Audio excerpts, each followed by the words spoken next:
So a few years ago, before this wave of banning nonsense had started, I was visiting a friend in Seattle, and she taught at a high school, and she asked if I would go visit her kids and talk about one of my books. On the drive to her school, she explained that they had a really, really large refugee population, and that a lot of the gang violence that these refugee families were escaping in their countries of origin had recreated in the high school, and that she had lost one kid each of the last few years of her teaching to gang violence, and that a lot of her female students had dropped out once they gotten pregnant. And I started having this feeling of kind of fraud, this anxiety that who was I to go in and talk about books and the beauty of literature to kids who are literally fighting for their lives in this school. And as I started to give my presentation, I could see they were disengaged, or what seemed to me to be disengaged. Like one had his hat over his eyes and he might have been falling asleep, and the other kids were sort of like clustered in their groups and not really making eye contact with me. And so over this 40 minutes of my presentation, I just started to feel more and more worried that maybe all books aren't for all kids, right? Like I wasn't telling the right story for these kids. Then I opened it up for Q&A, and there was a long silence. And then one of the guys who I thought had been asleep like perked up, and he was like, "So what if one of these like bonobo apes that you wrote about like fought against a chimpanzee? Who would win?" And I was like, "Well, chimps are more violent, so I guess maybe the chimp would win." He's like, "Okay. What if it was like two gorillas against the bonobo and a chimpanzee? Who would win?" And so then we started like teasing out these cage match questions. And then one of the girls who had been silent throughout the presentation asked me, in Endangered, these bonobo apes have a matriarchy. Like the females take control and prevent males from getting violent. And, why can't humans do that in our societies? And it was an amazing question. And it was one that made me realize like my fears about being a fraud, or like not having something useful for kids who are just struggling to stay alive, were unfounded. That they will always find a way in, that we just have to present the literature to them and they will find meaning in it. And our main goal as creators is to give them the widest variety and breadth of books that we can. So it's an evening event at a school. And this event includes parents, teachers, librarians, and the students themselves. Given the times that we live in, I go in and I'm a little nervous because most of my books illuminate social justice, civil rights, and the stories of people of color. So I deliver the presentation, and I'm feeling my anxiety build as I'm winding down. Right after, the parents are coming from one direction.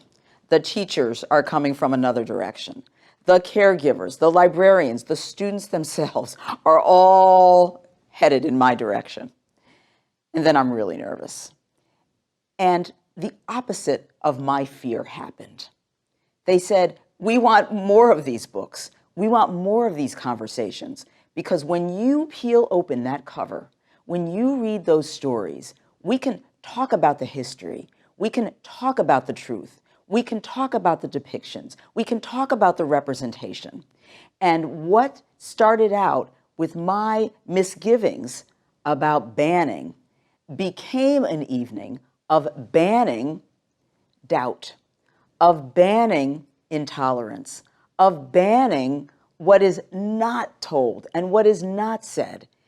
We all held hands, so to speak, and we agreed that now is the time to deliver these stories so that we can all feel hope and a bright future ahead.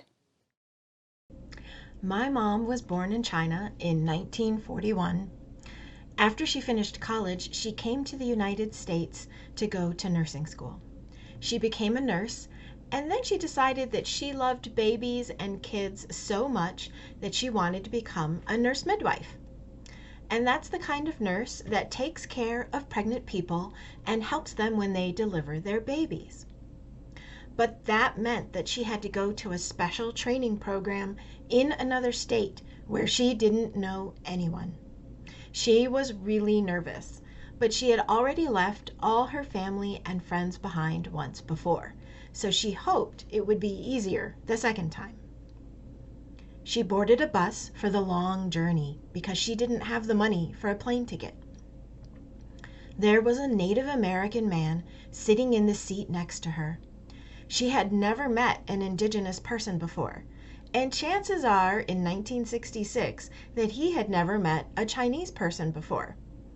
My mom was always super curious about other people, and even though she wasn't confident speaking in English, she started a conversation with the man. They talked the whole way, for hours, and when she finally got off at her stop, the man asked for her address. She gave it to him and went on her way. And she said that she felt so much better about starting over in a new city because she had met such a nice person. A few weeks later, she received a package from the man, and in it were two beautiful handmade corn husk dolls and a note saying how much he had enjoyed their conversation. Even though they never met again, I know my mom remembered the man and his kindness because she kept those dolls for the rest of her life. And now I have them. And every time I look at them, I remember my mom's story and try to react to new people and new situations with curiosity and kindness, and to seek connection rather than avoidance. I also think her story shows the importance of being exposed to people who are different from us, and for not as lucky as my mom was to meet them in person, then what better way than to learn about them than in books? I believe in action and effort more than I believe in hope. But many decades ago, before cell phones, our new used car, which we loved, stopped dead in the middle lane of a major New York City highway at about 8 p.m. on a weekday. Horns honked, cars whizzed by, drivers yelled terrible things. I was the driver, my husband in the passenger seat, his long legs extended. I had no idea how long we'd be stuck, how long until a police car happened to come by, and if anyone would accidentally swerve into us. When a car came slowly up behind us and began to push, we thought this wasn't likely to be good, but the driver got us into the right lane, then off the nearest exit, then maneuvered us into a legal on-the-street parking spot, a miracle in New York City. When we got out of our car, he invited us into his and drove us to our home in Brooklyn and then refused any reward. He told us, "I like to do good things." The next day, we took the subway to deal with whatever was wrong with our car and discovered that my husband's large foot, without his realizing, had clicked the cutoff switch we'd installed because there was a lot of car vandalism at the time and we'd never had one before. So I had to learn, even though I still believe in action and effort, that in a period of helplessness, it isn't entirely crazy to hope for unstinting aid. Whenever I think about hope, I think of the unexpected places where it can be found, how it shows up when we least expect it, but always when we need it. A couple of years ago, with all of my kids out of the house, I decided that I wanted to be a foster mom. I'm a mother of four, so I wasn't necessarily thinking of having another child in the house, but I'd heard that foster parents were desperately needed for the local animal shelter in my community. So I made my way over to the shelter one Saturday morning to select a dog that I wanted to foster. The very first dog I met was a pit bull named Miles Morales. He was 9 years old and had been abused, they told me, and used as a bait puppy. His teeth were ground down so that he couldn't bite back when attacked. And as a result, he was very, very fearful of people. But what I found most fascinating was that the volunteers told me that Miles had never been adopted, had never had a real home. So of course I said, I'll take him. This was definitely a dog that needed saving. I brought him home and we took some time getting used to each other. I knew it would just be temporary. but he loved the long walks we took each day and all the toys I bought that he loved to bury throughout the yard. And each night he loved to sleep as close to me as possible in the cozy bed that I bought him. But I still told him, remember, just temporary.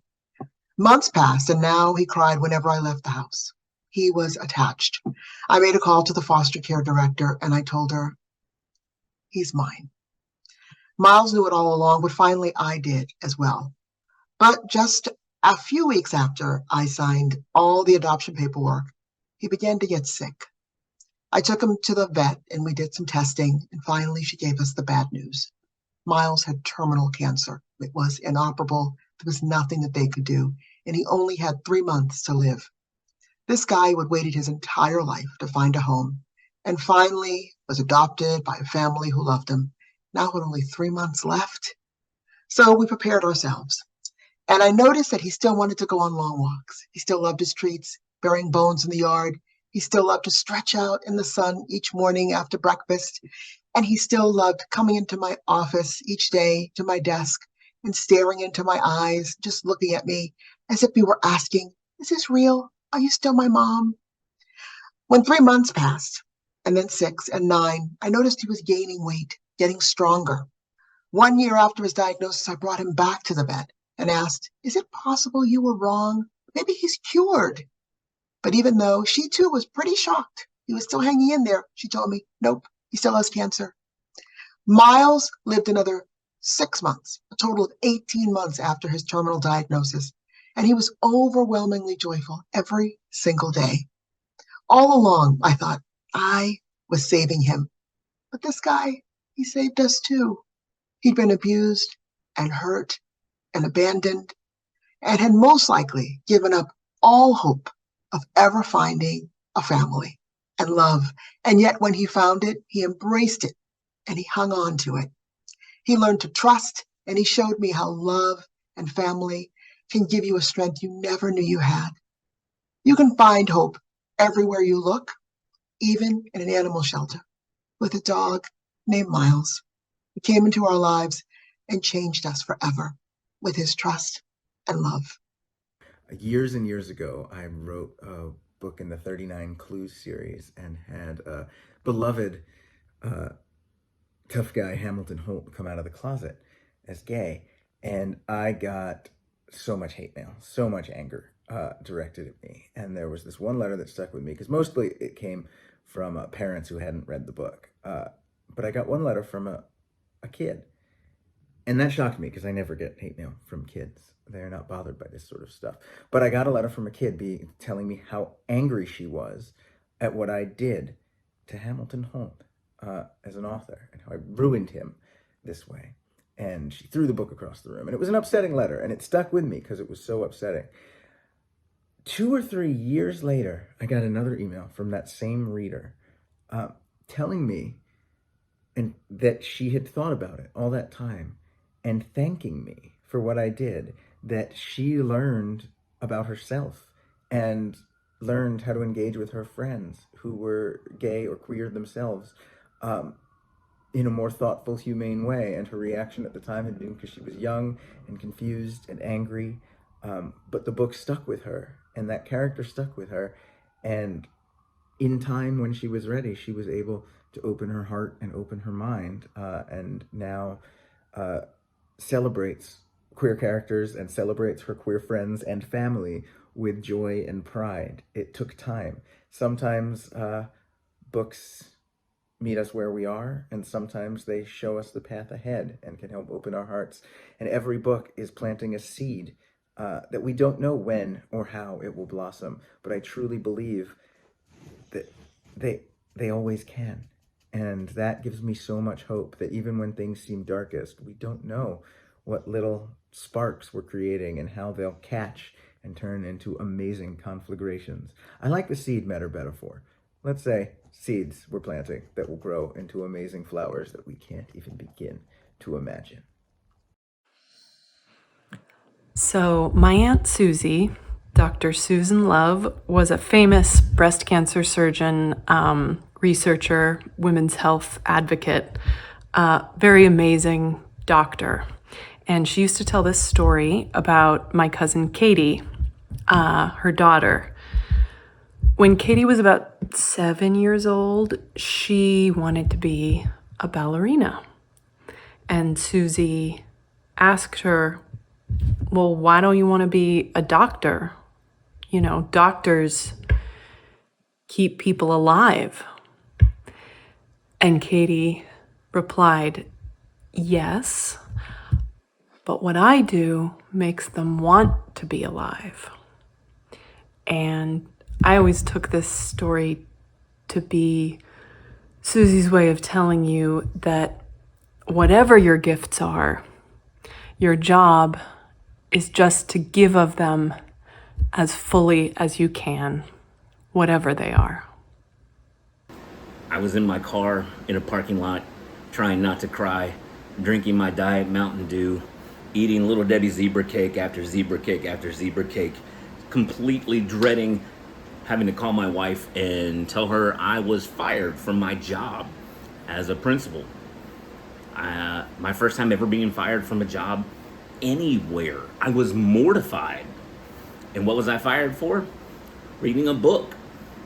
I read this book, I Need a New Butt by Don McMillan, to second graders over Zoom and was unceremoniously fired for it days later. I didn't know what to do. I was sitting there in my car trying not to have a little breakdown. You know, I thought this is going to put an indelible crack in my professional reputation, being terminated like this, a butt crack, if you would. And before I had the chance to sit there and wallow in self-pity, thinking that this was the lowest I would ever be, life decided to throw some more challenges our way. Over the coming weeks, my aunt passed away. She had a stroke. My kids were going to be graduating from high school soon. 2 of my kids are grown. They're adults with autism. And I didn't know what services were going to be available for them. My mom began getting sick and ended up having a stroke as well and passed away recently. After that, my wife had to be flown to another city for surgery. When we returned from that, my father hurt his leg and was going to have to stay off of his feet for over a month. Now, all of these things could have made us feel even worse after what happened. But since we couldn't change what had happened, we started to change the way we looked at it. I miss my aunt terribly, but I got to go to her service and see and connect with family members I haven't seen in years. I spent several days in a car with my parents, driving to and from the service, spending time with them that I never would have gotten to spend.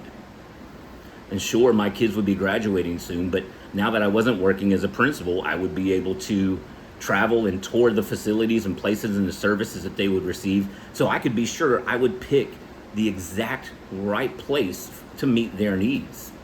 And yes, my dad fell and hurt his leg, but my dad had to learn to ask for help. My dad and I, for the first time ever, depended on each other. My wife having surgery, I was able to stay and help my wife recover the entire time after her surgery. Now, like I said, if you can't change the way something is, you just have to change the way you look at it. Even though I had lost my job as a principal, I was able to get a new job writing and illustrating my own children's books. So since my story started with a book, I'd like to end it with one as well. It's a quote from one of my favorite stories. At times, the world may seem an unfriendly and sinister place, but believe that there's much more good in it than bad. All you have to do is look hard enough.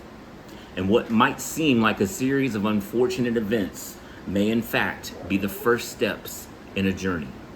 Just 2 days ago, I was in my hometown of El Paso, Texas, and I got to speak to over 800 kids. It was amazing. And it made me think back to when I was a little kid. and even further back when my dad was a little kid. When my dad was a little kid, he would get in trouble for talking in Spanish. He would get in trouble for pronouncing his name correctly. Throughout the 80s, we were meant to feel ashamed for all of the beautiful things that we brought to this country, from our burritos, our tacos, the Spanish we spoke, the Mexican music that we listened to. And so when I was a kid, I wanted to be a comic book artist. And so I spent hours drawing all sorts of really cool comic book characters. But the thing was, all of the characters that I drew were white. And so now, as an adult, well, you've seen the books that I make, but it took me a long time to get there. But my work started to change incrementally. And it happened because of little things that I began to notice. For instance, I went to the Museum of Fine Arts in El Paso one day. And sure, we looked through the museum and there was all sorts of European artwork, you know the kind. All those pasty faces with the white wigs. Yeah. But in a gallery by the restroom, I saw these portraits, realistic portraits of people that looked like my tios and tias. That means aunts and uncles. And I thought to myself, I didn't know you were allowed to make artwork about people that look like my family. Then, years later, I was struggling in school. I actually graduated late. And my dad was frustrated with me, and so he said, "Mijo, please do something, man. Listen, I just found out about this local author who's gonna be doing a book reading." And I said, "I don't wanna go, Papa." He's all, "Listen, if you're gonna keep living in this house, you're gonna go." And so I went, and the author happened to be a Mexican-American author named Benjamin Alires Sainz. And he wrote so beautifully about El Paso and Juarez that it made me reevaluate where I was living. And then that same year, I went to the movie theater with my girlfriend, Elaine Bay, whose name you probably recognize. And we watched this film called El Mariachi, directed by Roberto Rodriguez. And it made us Mexicans look so badass. And from that point on, I wanted to make books and drawings like Benjamin Alires Sainz and Roberto Rodriguez. And so those moments really inspired me to begin to tell stories about myself and where I was from. It made me feel, it completely made me lose the shame that I sometimes felt in who I was. And I boldly began to create the work that you are now familiar with. And so it is so important for our kids to see themselves represented in books, in cinema, and television series in a positive light. And so our kids from all communities need books by Kelly Yang, by Mike Curato, by Alex Gino, by Jason Reynolds, by Kwame Alexander, so that they can see themselves and travel through this world knowing that there are people out there that have their backs. And so I'm hoping that we will be able to continue making our books, and we need to be out there supporting teachers and librarians so that they can confidently share books by all of these diverse authors and illustrators. I want to show you this picture. This is me when I was about 9 years old, and I want to tell you about this little girl. I was quiet. I was uncertain. I had very little faith in the power of my own voice, and I'm sad to tell you, I was very lonely. And one of the things that made me feel loneliest is when people ask me this question, "What are you?" I was asked that all the time when I was growing up by kids and adults. What are you? And it reminded me that there was something different about me, that there was an otherness about me, and that the first thing people noticed about me was that I had some kind of ethnic ambiguity that they needed and wanted to identify. So it made me uncomfortable. It made me feel lonely. It made me feel different. And, for a kid who was already feeling that way most of the time, you can imagine. So I felt like at the time that I was the only kid in the whole world who was being asked that question. Of course, that's not true. And as I grew older, I realized that was not true. I wasn't alone then, and I'm not alone now. And one of the things that reminds me that I'm not alone is books. This is true when I was a kid, and it's true now as an adult. That moment when you're reading a book and you feel this connection, whether it's ethnicity or racial background or orientation or even just an experience, that moment when you read a book and you feel like, oh, this author has peeked into my soul. This author is inside my heart and sees what's there. Those are the moments that are truly magical. And that happened for me in a very big way last year when I saw this book. What Are You? By Christian Trimmer and Mike Curato. I mean, when I saw this big, colorful book like this, I felt so seen in a very remarkable way, even though I'm a grown up now. And I know that other kids were asked this question, and I know that other people are asked this question. And I've talked to people who have shared their experiences with this question. But even to see it there in print on this big, colorful, beautiful book, it was such a big moment for me. And that's what's so magical about books, isn't it? That moment when you feel seen. Imagine if every child could feel that way.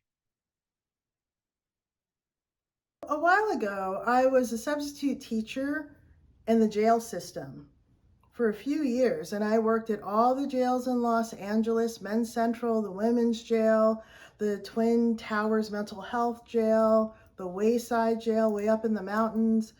And one time I was assigned to teach a life skills class in the mental health part of the prison with developmentally disabled inmates.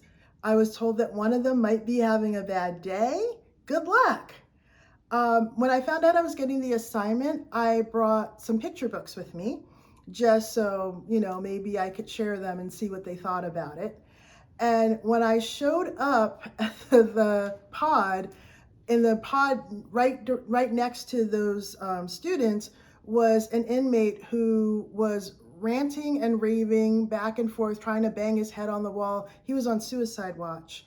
And he's yelling and screaming as I'm in this pod with, I don't know, like 40 big guys that I'm supposed to be teaching who don't know who I am. So that part was a little nerve-wracking, but we did our lesson on life skills, and then I asked them if it was okay if I could read them some picture books.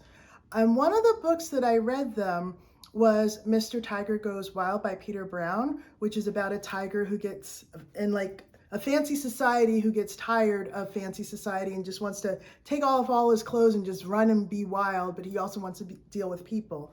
And I read that to these students, and halfway through reading, the guy who I said was about to go off, he went off. He started yelling and screaming and acting out. And the other inmates basically just like piled on him and held him down until the deputy could come and escort him out so that I would be safe. And I thought that was sweet. So I just sat there for a moment and watched. And then I hear from the next pod over, that guy who was ranting and raving saying, "What happens next?" So he had stopped being upset so that he could listen to Mr. Tiger Goes Wild. I finished the book, and we had the most amazing conversation, me and these students. Like I said, they were inmates, many were developmentally disabled. Several of them were illiterate, but they were so excited to talk about what they experienced in their lives that related to what they read in that book about what it's like to have some kind of a disability or a mental disorder, and trying to take care of yourself while also trying to take care of the other people around you. And they were telling me that they wish that there were books like that when they were little, so that they might have felt a little differently about themselves, and maybe other people might have felt differently about them. And I think about that a lot when I write children's books. I don't only think about the children who are here now, I think about the people who used to be children and would have helped their hearts back in those days and what would have given them hope. On 9/11, 2001, our day began with a lot of nervous anticipation. My wife and I were expecting the birth of our baby boy. What was this day going to be like? When the Twin Towers in New York were attacked, our day went dark. We were horrified watching the news coverage all day long. The scenes were unimaginable. 2 planes, the towers getting hit, a lot of fire and smoke, people jumping from buildings. What was happening in our world that day? A week later, I was in the hospital with my wife, fighting back tears. This time, it was as I witnessed the birth of our son. He was 7 pounds, 14 ounces of pure joy. But his heart wasn't beating strong enough. And my son lay there in the infant ICU. He was pink, wrinkled, and helpless. Now, I'm a longtime person of faith. I mean, I do believe in an all-good higher power. But I must admit, on that day, my joy and my faith were tested. Why would an all-good higher power let such terrible things happen to people? And would my son be okay? And if he does get better, what kind of world would he have to live in? I was scared, I was cynical, and yes, I was angry too. And even though I questioned my faith on that day, I still prayed. Now, over the next couple of days, my son's heartbeat leveled out, and he could breathe on his own, and soon he was removed from the ICU. Witnessing my son's birth and his recovery from whatever it was that ailed him was a miracle to me. The scene of my wife in the hospital that day nursing our beautiful, strong baby boy gave me hope that I had briefly lost. Through the years, I'll admit I wasn't always the best father, but I tried to teach my son to be honest, to work hard, to love his mom and his neighbors, and to always have faith in that higher power, even in moments of questioning. Now it's been 22 years since 9/11 and the day of my son's birth, and yes, my faith has been renewed over and over again. Recently, my wife and I, we dropped him off at a faraway law school. Yeah, my son is going to be a lawyer. He's going to be a really, really good lawyer. I know that he will. And he will fight injustice wherever it rears its ugly head. My son and other young people just like him are the future leaders of this world. Knowing that gives me hope for a better tomorrow.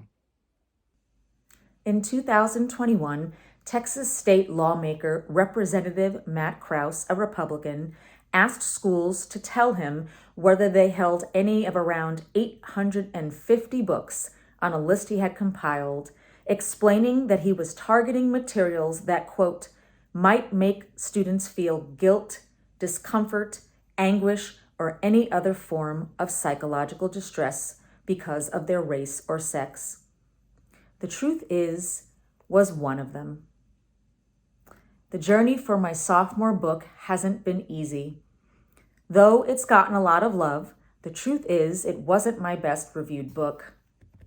It was the book that got me targeted by various school districts and organizations, including the one where I live. Paired with genderqueer, my novel was called out for promoting critical race theory, promoting gay lifestyles. It was even called pornographic. Here is my message of hope. Why we do what we do. Why we need now more than ever diverse books. I'm going to share a letter from one of my readers. Trigger warning, this letter deals with suicidal ideation. I was honestly considering killing myself. I'm trans, and I was sitting in class, counting down the hours till I got home and took those pills. I decided to read, and then I found your books. I liked them so much, I said I'll kill myself later. I need to finish this, and by the time I finished reading your books, I felt hope. I was so happy. You really saved me, and I'm so grateful you spread stories from Blanca and Verdad to Macy and Alma. You really made me feel safe, and I just wanted to thank you. You're a diamond and a treasure.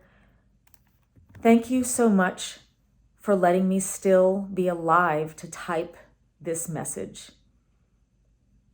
Books save. In May of 2020, a terrible thing happened to my family, which was that in the midst of COVID, in the midst of quarantines and lockdowns and pre-vaccines and all of that, my mother was diagnosed with pancreatic cancer. And we got this call that felt to us like doom, like a complete lack of hope. We were sure we knew what this meant. It was the worst case scenario, and we sort of prepared ourselves for that. And you can imagine what that summer and fall were like here. But something extraordinary happened that we could not have anticipated. And that is that when my mom went in for all of these, all of the things at the hospital, it turned out that her cancer was slightly different than they thought it was. And the details of her situation put her in the group for potentially this National Institutes of Health trial. And so my mom was accepted into this trial, and she became like patient 5 or something in the trial using these experimental medications that nobody could have imagined. Nobody in the family could have imagined were going to be an option for her. And she had this massive surgery, and she had these monoclonal antibody treatments. And a year later, my mom had clean scans. And this to me is hope, right? Hope is not the things you know about, the things you can anticipate necessarily. Sometimes you don't have hope because you think you have all the information. You think you have all of the pieces of the puzzle. And hope can come from the place that you least expected. It's the place you didn't research, the phone number you didn't call, the Google search you didn't do. In this case, the thing we had no idea even existed came in and saved my mother's life. And 3 years later, she is still with us, and she and I this fall are going to take a trip to Paris, which is something that we have been talking about doing since I was 18 years old, but never found the time for until now. So this to me is hope.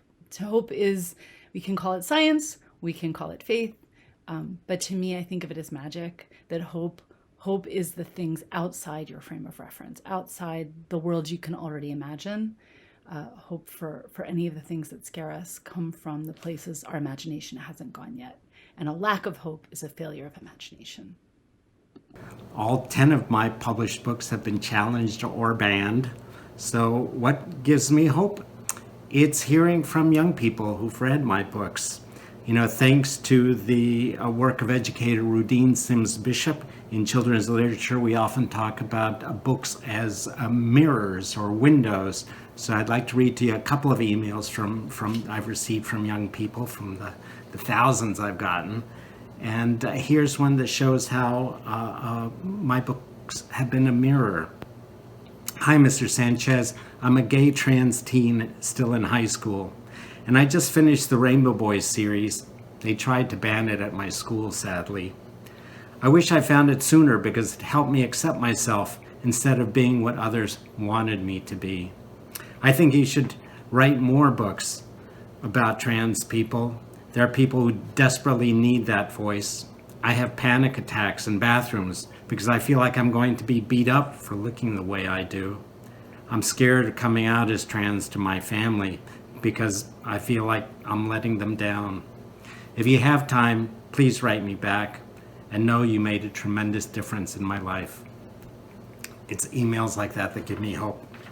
So that's a mirror, and how can a book act as a window? Here's another email. Dear Mrs. Sanchez, I'm a straight teenage girl in high school who thought it was a great sin to be gay. I openly spoke out against anyone who was gay until my English teacher made my class do an assignment on a book that would change my life. I accidentally picked your name out of a hat. When I found out your book was about gay teens, I didn't want anything to do with it. I told my teacher I would take an F rather than read a book about gays. However, I forced myself to read it, and I found myself unable to put the book down. During class, my teachers would have to take the book from my hands so I could focus. When I was done with the book, I had a whole new outlook on anyone who is gay. I felt ashamed because I was trying to help kids not accept who they are. Soon after that, I joined the Gay Straight Alliance.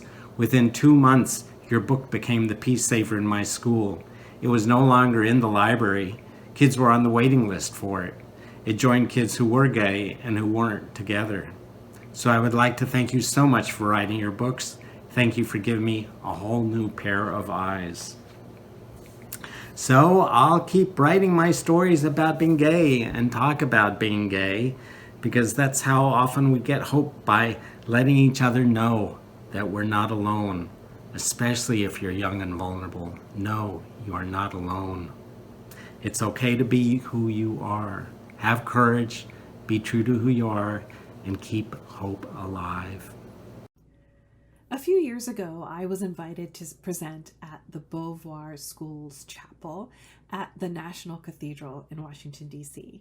The chaplain reached out to me and invited me to be part of a special chapel on Islam, and wanted to use my picture book, Golden Domes and Silver Lanterns, as a way to introduce concepts and themes that are important in Islam to the kids.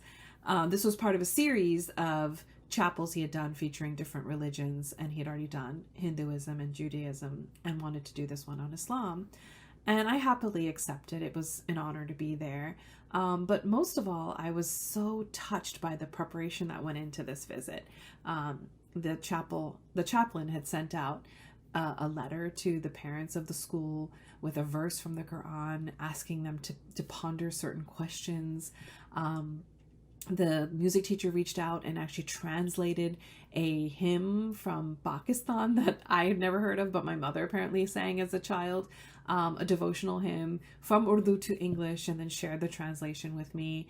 And on the day of the event, the kids sang that song, recited the verse, lighted candles, and, had this whole ceremony and before I went up and presented my book.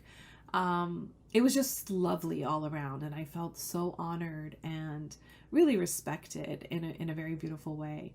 After I was done, the chaplain who had invited me mentioned that there was a parent at the school who had objected to my being there and didn't think it was appropriate to have a Muslim come and present at chapel. But instead of uninviting me, what he did was encourage that parent to come and attend. And he told me after the fact that parent was in the audience. And I might have been nervous to know it beforehand, but afterwards I was really glad that they came. And I really, truly hope that they felt the same way I did, and felt the love in that room, and felt the respect, and felt the togetherness. Because I think that's what we need more of, right? We need to get to know each other better. We need to respect each other. We need to invite each other into our sacred spaces, into our homes, and really talk to each other. And I think the more we do that, the more hope there is. When I thought of a story that I wanted to share today, I thought of a vision of hope. And this vision was born from the brilliance and the inspiring words of students, parents, community members, and educators, all united in the fight against censorship and discrimination in education. One example comes to mind most recently, and this is when members of the Georgia Youth Justice Coalition organized a press conference before their district's school board meeting, and they spoke out against the unnecessary censorship that blocks diverse perspectives.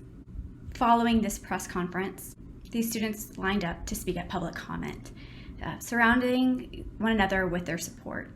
And as these individuals spoke about their experiences in their classrooms from K through 12th grade, I watched them passionately defend an education that they envision. I have read countless books and articles, but rarely have I seen someone like me represented in the material we read. However, in recent years, I have seen this start to change. This was empowering, For the first time, us minority students could feel seen, could feel understood. These representative books give us confidence, pride, and make us unafraid. But when we read about the banning of books and the firing of Miss Renouille, we felt very afraid. By banning representation for all students, regardless of gender, race, ethnicity, or sexuality, our identity is negated, making us feel lost and unsupported. They envision a place where young minds explore diverse literature and reflective discussion, where teachers inspire critical thinking, and where they themselves can grow as productive and meaningful members of society. They understand that the freedom to learn is a fundamental right, and that right is worth protecting. In this vision, I am reminded that hope is not an abstract concept, but rather a living force. This is a vision where love conquers fear, unity prevails over division, and where the pursuit of knowledge shines as a beacon of hope for us all. So let us all be inspired by these powerful and fierce voices reverberating within communities much like my own and far beyond. I hope this serves as a daily reminder that no matter the challenges that we face, the fight for educational freedom is noble and essential. It is a fight that unites generations, transcends boundaries, and ultimately leads us all to a brighter, more enlightened future. So earlier this year, my son became really ill. He ended up having a pneumonia that no one was aware of. He goes away to school, and so he's on the rowing team there, and he was having an amazing year, and he was super excited to be finishing up the year with his friends. He's a junior. A lot of his friends were senior, and this was going to be the last year they were all going to be able to row together, and so he was enjoying his last year with some of his closest friends. So he gets this pneumonia.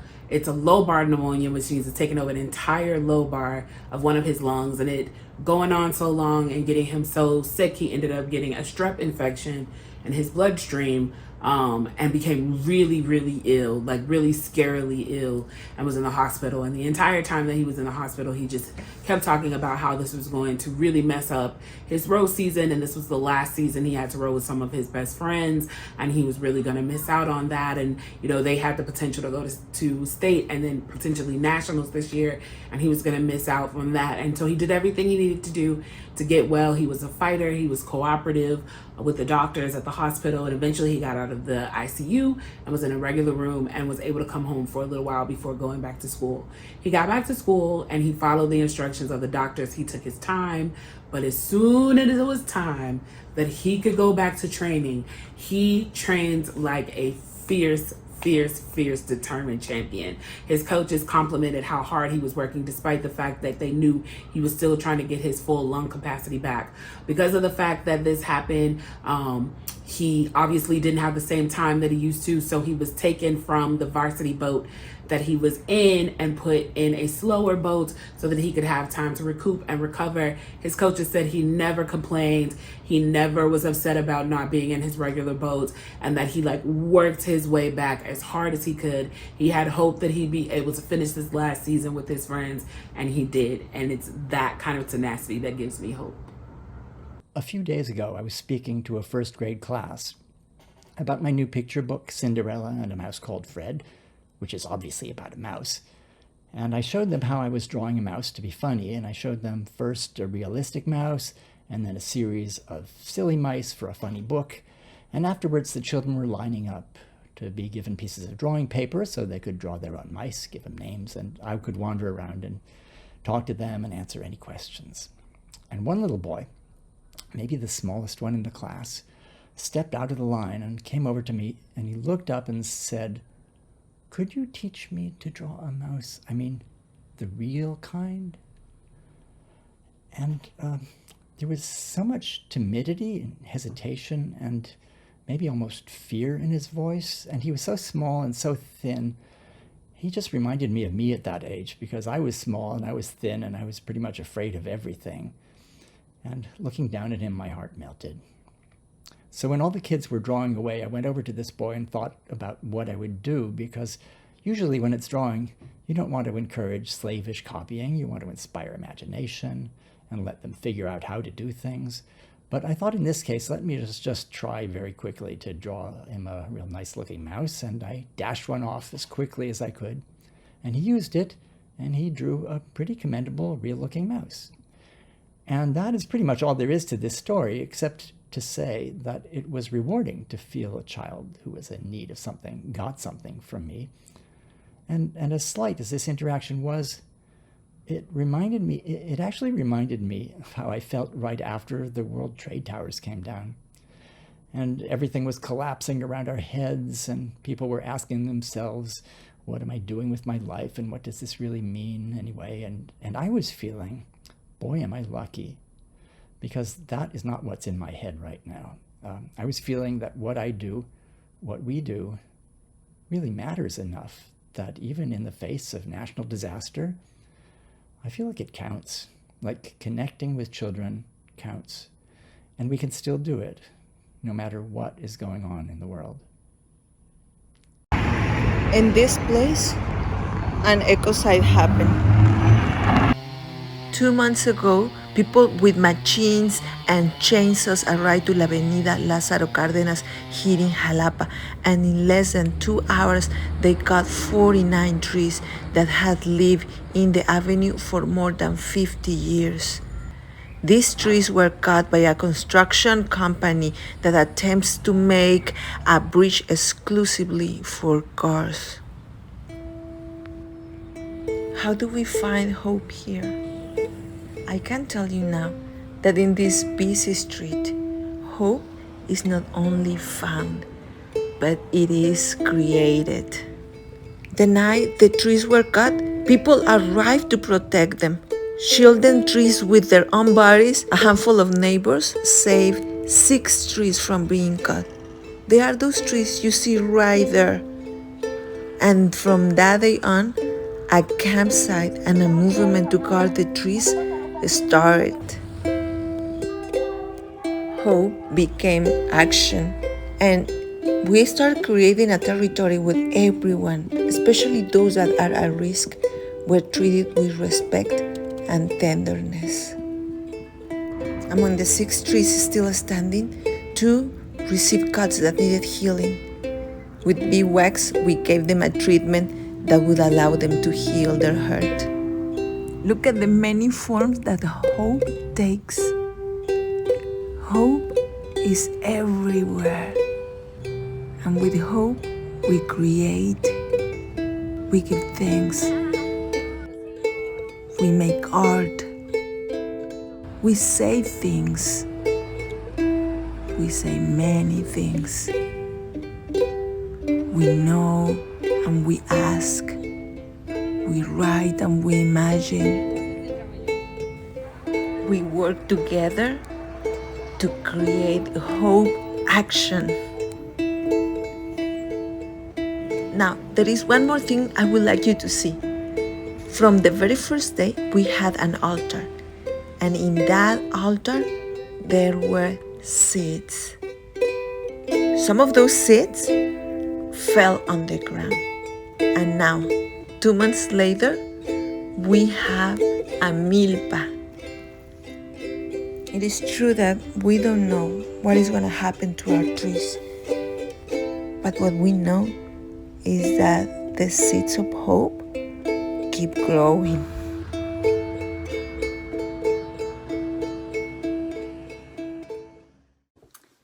A couple of years ago, I was at a conference for middle schoolers, and after my presentation, a young person came up to me to thank me for writing and talking about things, in her words, that adults don't want to talk about. She then broke down in tears and told me that she wanted to come out to her parents but was terrified about what their reaction might be. In those cases, there isn't a lot that an author can say except that I'm sorry, I support you, I hope things will get better. A few months later, I was back home in my small town, population 3,000 in Vermont, and my town was hosting their very first Pride Parade. We were not sure what kind of reaction we would get as we marched down our small little main street. Would the cars honk at us in support, or would they yell unpleasant things out their windows? We didn't know. But we were determined to show the young people in our town that there were people there who support them and who care. So we gathered on the lawn at the front of the parade route among multi-generations of people, children, young people, young adults, grandparents, and we started marching. The young people in our group seemed a bit shy. They didn't all know each other. I think we were all a bit nervous. We sort of gathered around them in a protective way as we marched along the road. But as car after car drove by, they honked and waved and yelled encouraging things like, "Way to go, we love you, you're welcome here," etc. The transformation that took place from the beginning of the parade route to the end of the parade route, between the kids, the adults, everybody, was so remarkable. Just the warmth everyone felt. People started walking in fear. They ended walking with pride. And most of that was with a sense of belonging, of safety, of being loved. Hope was there that day. We saw it. We saw the tremendous transformation that can happen just in a very short period of time when people are shown that they are loved and cared for and supported. Hope comes from love. We all have to start with loving one another. Hello, this is a story of hope. It doesn't take place here in England, where it rains almost constantly. It takes place in California, where I was borrowing a cabin which belongs to a friend of mine. It was a time of drought. There was no rain at all.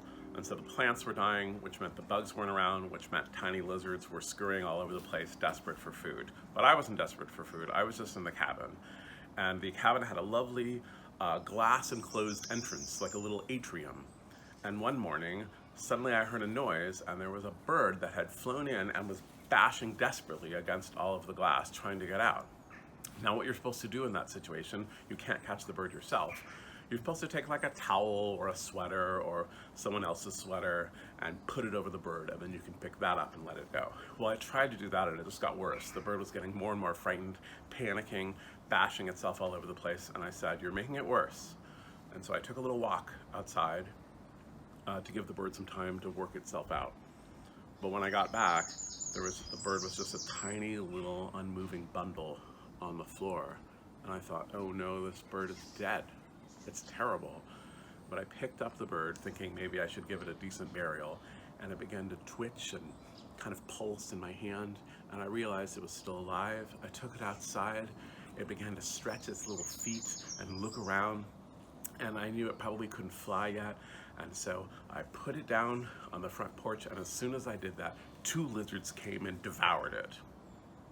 So remember, when you're desperate, when you're hungry, when you need something, something will arrive. Last year I was doing a virtual panel, and I was asked what was giving me hope at that time. And to be honest, nothing was. I was feeling particularly dark, and I was actually a little mad that so many people were looking to young people for hope, when it was our job as adults to create a better world for them and not the other way around. But I did get a little sleep and a little food in me, and realized that that wasn't really the best outlook to have, and that I'm part of a community whose purpose is to create hope through fiction, through nonfiction, through our imaginations of a better world. And so now, whether it's authors banding together to support Maui wildfire relief efforts, or speaking out against book bannings, or just giving each other advice, or doing the simple, quiet work of writing a book that will one day become a child's favorite, I'm part of a generation of people creating hope for the world. I often think of the Mr. Rogers quote that when you're scared, you should look for the helpers. I think as adults now, it's our turn to be the helpers, and not only to be the helpers, but to be the hopers, because we can still make a better world for young people today. You know, throughout life, we have these and then boom moments. For example, when I was in 2nd grade, I decided I wanted to go to college, but my father had died when I was little, and my mother was a single mom and made very little money. What was I going to afford college? I got great grades, and I thought, I'll get scholarships. I'm in the National Honor Society. I do really well in school. But I didn't get a single scholarship. And then boom. When they read the financial aid form, they said, you can afford to pay for it yourself, which was, I can't help but talk about it without laughing if you knew how much money we made at the time. And so I thought, well, I'll take out a loan. I have 4 years to figure out how to pay off this first year of college, and hopefully things will get better. And then boom.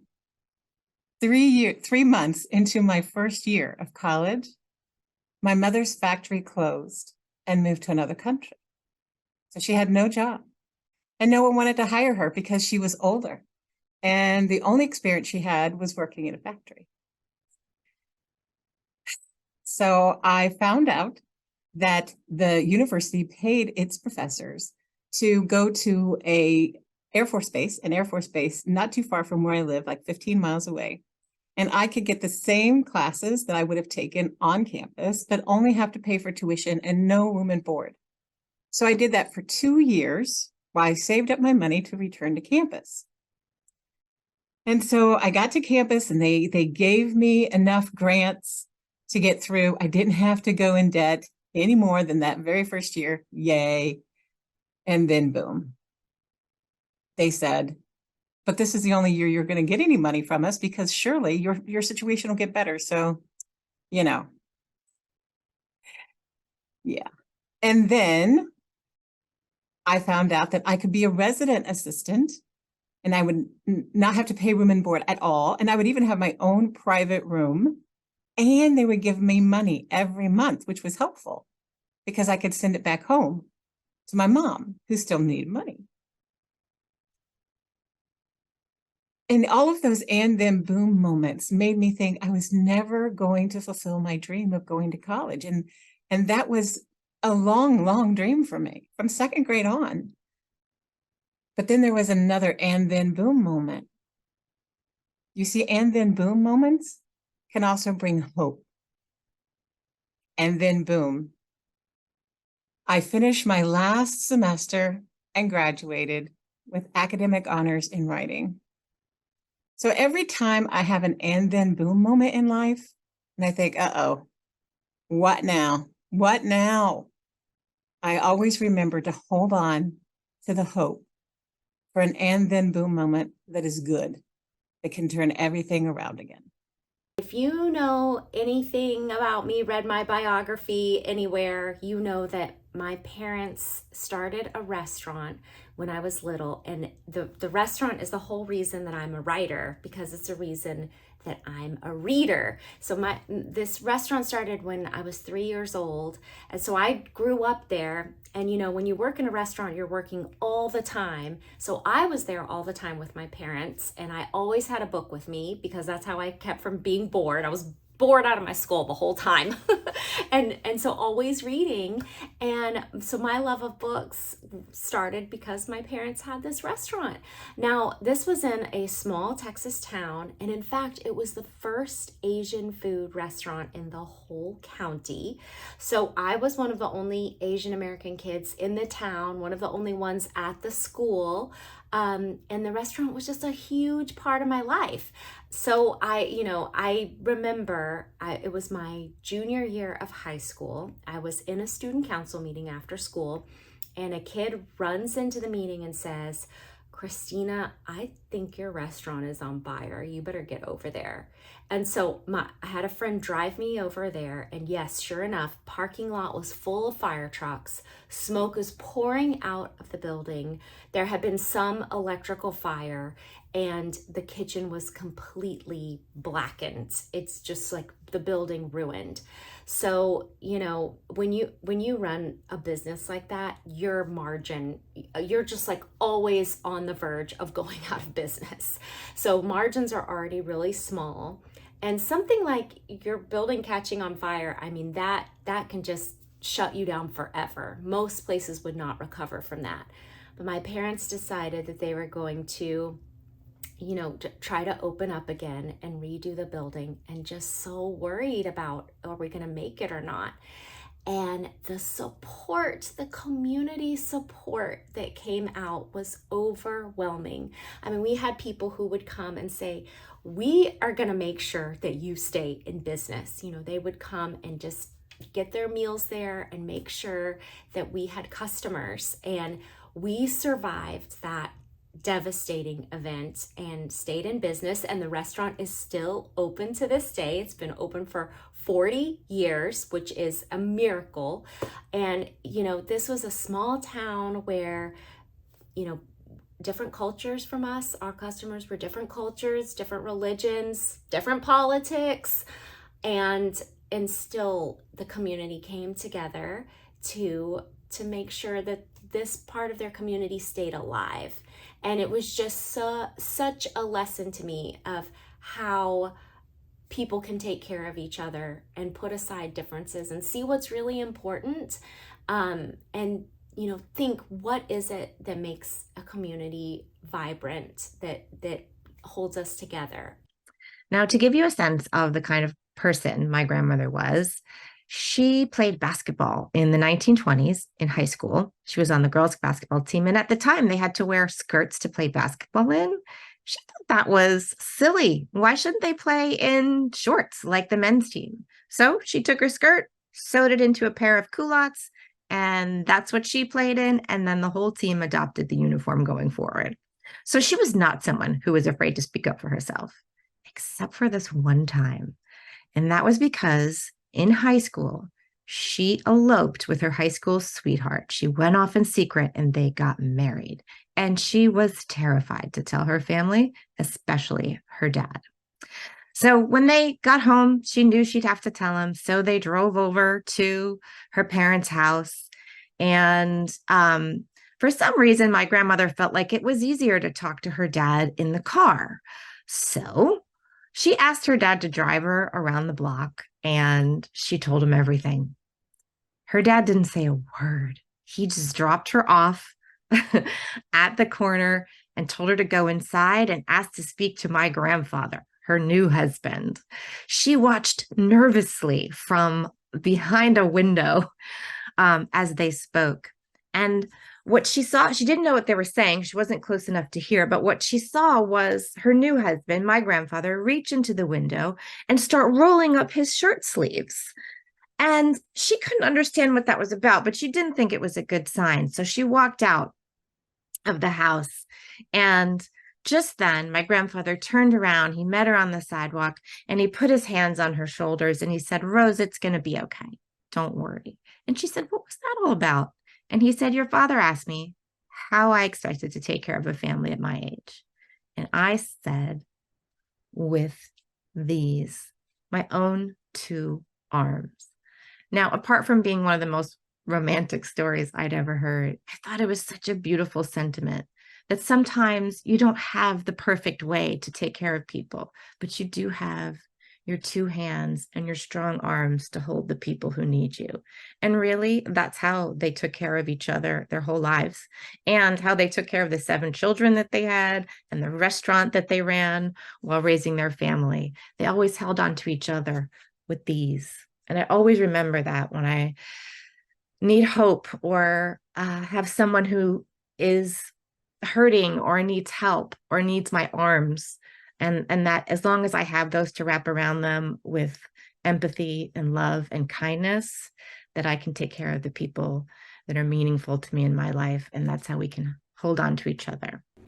Amanda Gorman is an extraordinary poet who wrote the brilliant poem, "The Hill We Climb." A book was created based on this incredible poem, and unfortunately there was an attempt to ban it. They restricted access.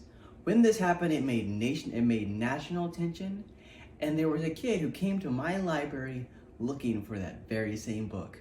And that gives me so much hope, because that kid and that grown-up came in and said, "We heard what's happening to Amanda Gorman's book. We want to support her. We need this book." And as a public librarian, that makes me so happy. It means that kids of today know that they can come to their public library and access books. Books full of joy, which is what Amanda Gorman wrote about in her poem. She wrote about hope, that we can be the hope, we can be the light. If we seize it, all we have to do is be brave, and that is my hope. I hope that we can be brave like library kids, brave like Amanda Gorman, have hope, keep on coming by our libraries, reading all of our books. That's where we can find hope, is in literature for all ages, for kids, for teens, for adults. Turn to books. They won't let you down. They are sheer love. Thank you, Amanda Gorman, for your message of hope. Thank you, books, for always being there to make us feel hopeful. My most hopeful, most joyous, most profound moment as an author occurred when I was on book tour for Ghost Boys. I was in Boston and I had spoken to a group of boys, all Black, beautiful boys. And I was talking about the links between slavery, civil rights movement, the death of Emmett Till, police bias and racism existing today. And when I was done with my talk about ghost boys, boys who have been tragically murdered in our society, one young man came outside the room and caught me in the hallway, and he looked at me and he said, "You mean this is a pattern? A connected pattern?" And I just looked at him and said, "Yes, honey, yes." And we hugged one another. And then he stepped back and he said, "I always thought it was me." It was heartbreaking to think that because others couldn't see this young man's beauty, that they could only see him as a stereotype, that he somehow felt that there was a problem inside him. That day, I watched as his face lit up and he broke through that stigma. He broke through the chains that had been repressing him, and he knew he was beautiful, had always been beautiful, and that the problem was not with him, but with the people who couldn't see his beauty. And for that, I am forever grateful, and grateful that my book had that impact on this young man, and I hope on all people, that we can just see one another. And when we see one another, we see the humanity, the uniqueness, the common elements of being a spiritual, intellectual, and emotional being. And we will always, through the power of reading, I believe, see with empathy and see the beauty of our kin. When I was on tour with my first novel, The Best at It, I went to this middle school and there were like 700 kids in the auditorium. It was the entire 6th grade, 7th grade, 8th grade, and it was pretty incredible. I was a little nervous because I had just launched into the whole book tour world, had just started going to middle schools in this way, and my first book is about a gay Indian American kid, and I had not really said the words "I'm gay" to a group of middle schoolers that large in I don't know how many years. I don't know if I ever said it to a group of middle schoolers that large, and so I got up there and I said to these kids, I said, "Hey, this book is about a 12-year-old kid who's just beginning to realize that he might be gay, and he feels different all the time."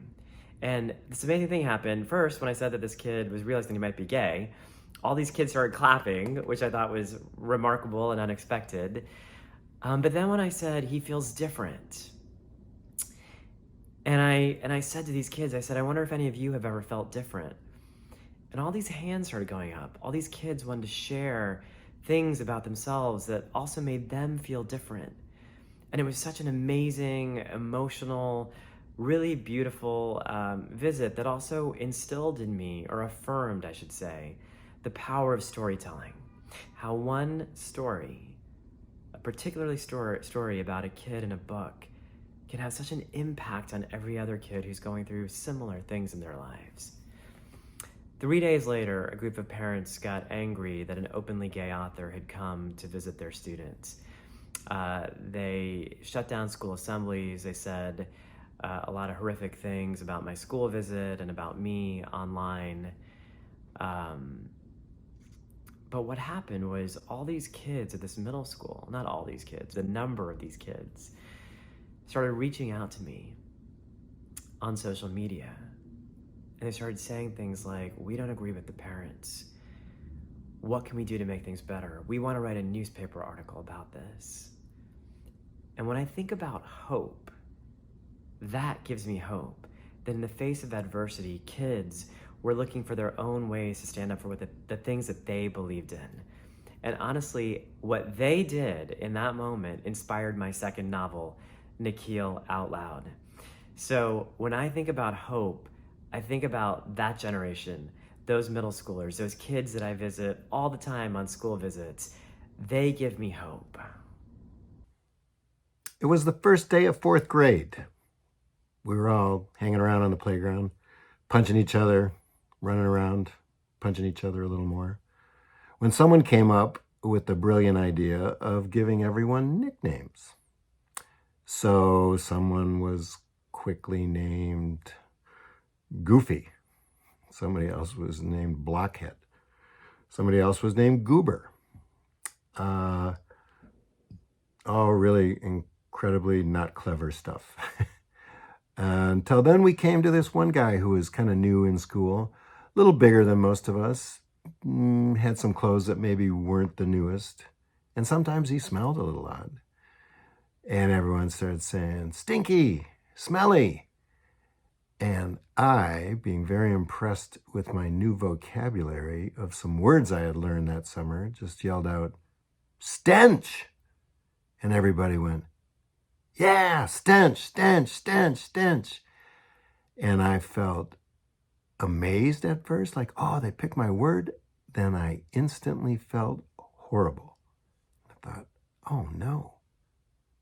Oh no. And that's what he became for the rest of the year, Stench. I mean, I didn't do anything else about it, of course. I just avoided him mostly.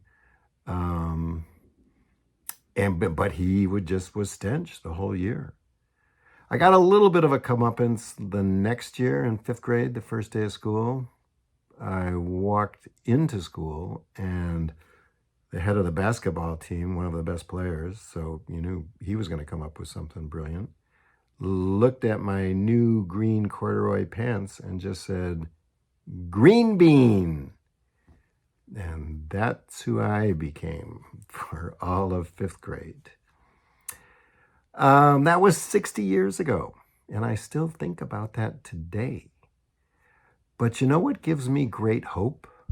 I go out and talk to a lot of kids now. I talk to 3rd and 4th, 5th graders. And 3rd, 4th, and 5th graders now are so much smarter, I think. I know they're so much more aware of like the things they might say. They're so much more accepting of other people who maybe aren't exactly like them. And I am just thrilled that maybe we can all become that. What a great hope that is, huh? So thanks, 4th and 5th graders, for giving me the greatest hope.